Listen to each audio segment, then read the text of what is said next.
Hey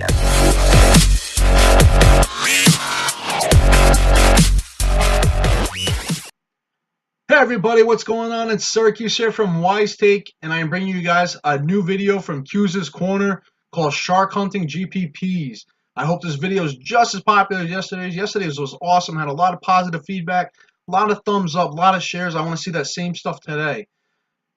This one, I wanted to, I tell you what, man, just making it was really inspiring to me to see how, you know, some of these guys that we call pros in the DF industry think is just amazing to me, and it inspires me to get better. You know, I do a lot of single entry tournaments. I want to get better at multi-entry tournaments. So if you guys are trying to get better at multi-entry tournaments, this is definitely something that you're going to want to pay attention to. That being said, it's called Shark Hunting GPPs. I'm obviously just going to take a random pro, as you may call them, look at their lineups, dissect their max entry tournaments, just so you guys can see their thought process, you know. A lot of people just think, you know, oh, I get 50 lineups, you know, and they don't know how to construct them. Like, it's not that easy. There's a strategy to everything you're going to do that involves DFS. There's a strategy. It's not just take 50 lineups and, oh, I can stack 20 different teams, and it doesn't work like that. If you want to be successful, there's strategy to that. And I'm going to show you guys how some of these guys do it. That being said, today, the one guy I want to look at is, you see his name around, you don't really hear much about him. Like, as far when I say that, I mean, you don't hear a lot of negativity about him. I mean, he's pretty quiet. Seems like a really cool guy. I'd love to meet him. His name's Awesemo. He's ranked number 2 on Roto-Grinders overall rankings. A lot of times, you see him up there. He's always near the top. He was a 2016 and 2017 live finalist for baseball on FanDuel and DraftKings. So this guy knows his shit, man. He's pretty good.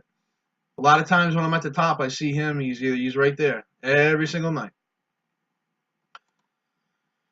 The tournament that I want to break down is the $550 MLB walk-off on 9/3, which was this past Sunday. A lot of you guys are like, well, $555, I'm not going to be playing it. Don't worry about the dollar amount. What I want to focus on is that it was a 9-entry max tournament. That's what you need to focus on. I want to focus on the smaller ones right now, and then if you know the later videos will break down the 150 max entries and stuff like that. But 9 entries, any of you guys can go do this. Find a small max entry, break it down, and and not go broke. So that's why I did this one. Sunday was an 11-game slate. Awesemo used a 44-player pool. So he used 44 players, everybody combined. And this is all on DraftKings, because unfortunately FanDuel doesn't let you see what people use unless you go individually click on every single one of their lineups and write them down. DraftKings, you can CSV, download it, and then I have a program that breaks it all down. His max exposure was 66.7%, which was 6 lineups. So the most he used any player was in 6 lineups, and I want to say it was just one guy. So, I mean, most of his core was under 50%. So, I'm going to go through position by position, show you who he used, just for an idea. Before I break this down, the chalk on the day, I believe, was Cleveland and the Astros were the 2 most popular teams. I believe. It's Sunday. Today is, I couldn't even tell you what today is. That's what happens when you have a baby and you work all day. His pitchers he used 7 pitchers on the slate. It was by far the worst slate for pitching that I probably played all year this year. So I can remember this slate. It was he used Irvin Santana, Matt Andrews, Edwin Jackson, Mike Fears, Zach Godley, Trevor Williams, and Mike Montgomery. Matt Andrews was actually pretty, I wouldn't say chalky, but he's very popular, along with Mike Fears and Mike Montgomery. I used Fears. Fears got hammered by the Mets. So it was not a good day for me. That being said, his ownership was pretty spread out. Andrews was his highest owned pitcher. He used him in 5 out of 9 lineups on a slate with minimal options at pitcher. His pool was very deep for 9 lineups. I wrote this last night. Now that I'm thinking about it, 7 pitchers. We had 9 lineups. You got to use 2.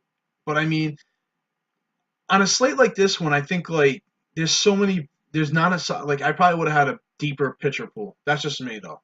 But set with what he believed in, and he went with these 7 guys. But like I said, Awesemo was, Andrews was his most popular pitcher, and he used him in 5 out of 9 lineups. So he picked a pitcher out of his pool that he was very confident in, and he had him in about 50%.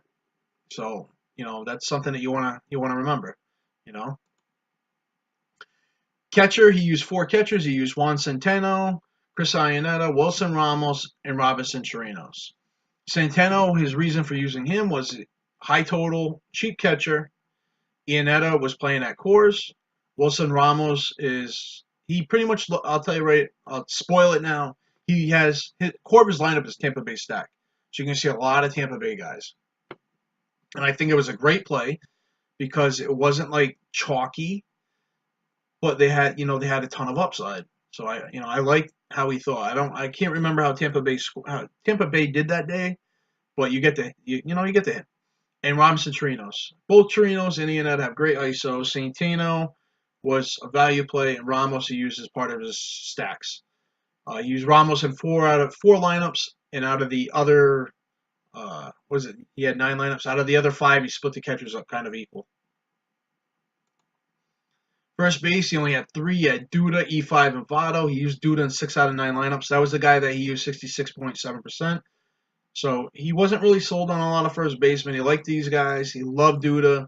So he went heavy on Duda, and he had E5 and Votto maybe in one or probably just one lineup and another. Because you got to remember, DraftKings is multi-positional. So some of these outfielders at a first base eligible may have played, but he used Duda in 6 lineups, E5 maybe in 1, Votto in 1, and so one of the other guys got mixed in from that was maybe an outfielder, a different position. He used 4 second basemen. He used Altuve. Like I said, they were Houston had a high total that day. He used Brad Miller. Sorry for the misspelling. Part of his Tampa Bay stack. Brian Dozier, Jose Ramirez, another Indian. He didn't use any of these guys in more than 2 lineups. So that tells you he wasn't really sold on second base. So he took a bunch of guys that he liked and just spread it. He spread out the exposure to them. He used 5 shortstops. He used Lindor, also another Indian. He hit a bomb that day. Trevor Story, he's playing at home in Coors. Ketel Marte, Christopher Negron were both value plays for the Diamondbacks playing in Coors. So, he wanted some value. And Trey Turner was just a great shortstop. He had Lindor in 3 out of 9 lineups. So you can sort of see what he's doing. In his pool pie position, he's got one value guy, a guy from his stack that he likes, and then a few other guys that he really likes. Smart. Third baseman, he had 6 third basemen, which was kind of a lot. He had Jake Lamb, who was a lefty at Coors, going up against a right-handed pitcher. Makes total sense. Longoria was part of his stack. Chris Bryant, Alex Bregman, Astros. Ryan McMahon, who's on Colorado, he was super cheap, so there's his value guy. And Derek Dietrich, who was batting leadoff for Miami on Sunday, which was great value for his price. He used Longoria and Bregman in 3 lineups each. Outfielders, he used 15 different outfielders, which makes sense. Outfielders there's a ton of talent in the outfield, more so than the other positions. So he wanted to make sure he got a good piece of it. His popular plays were Kiermaier, Trout, and Peralta out of the 3 outfielders. Out of the 15 outfielders. Kiermaier obviously was part of his stack, probably led off. Trout has just been playing great, and Peralta was a lefty going up against a righty in Coors. So that all the sense makes up. So when we conclude looking at Awesemo's lineup build, he had a Tampa Bay stack.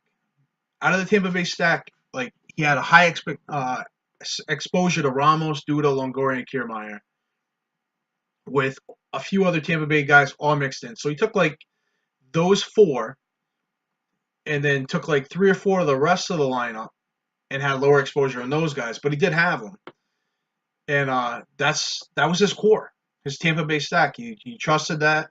So I thought that was really interesting to see. A lot of times when I was building a core for max entry tournaments, I didn't really stack my core.